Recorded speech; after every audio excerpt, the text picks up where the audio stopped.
G'day team, welcome back to another video, and today we are going to be looking at composite functions. Now, composite functions are basically just functions inside of each other.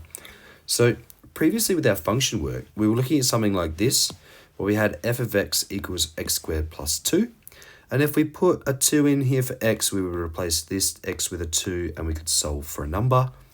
Then we started even expanding this to what happens if we put in another letter?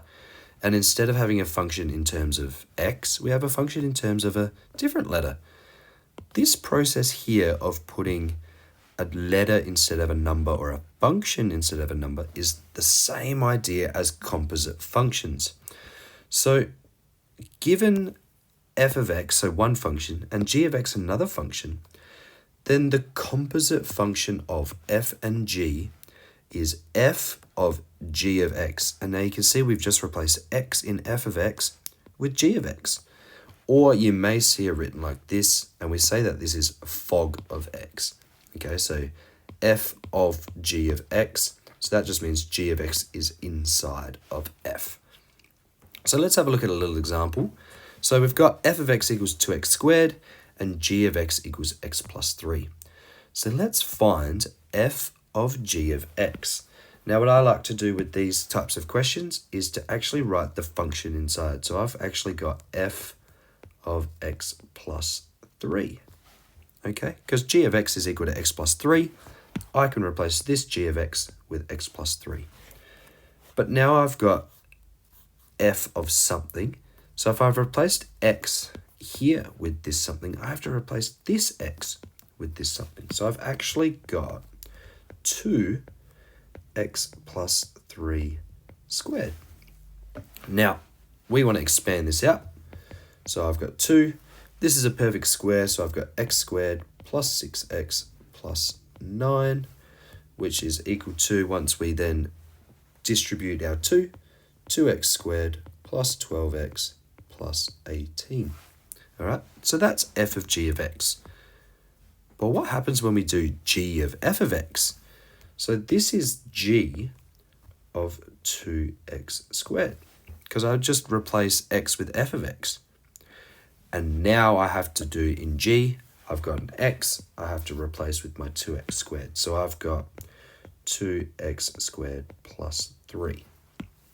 Now, intuitively, you'd probably suggest that these would be the same. But in general, f of g of x is not actually equal to g of f of x. So please do not assume that is true. All right. So let's have a look at another example. We've got f of x equals x cubed and g of x equals x plus 2.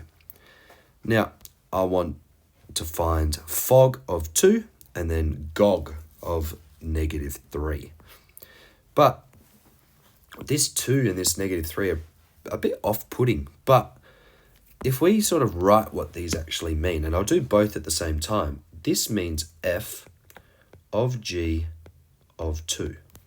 This one is g of negative 3. Okay?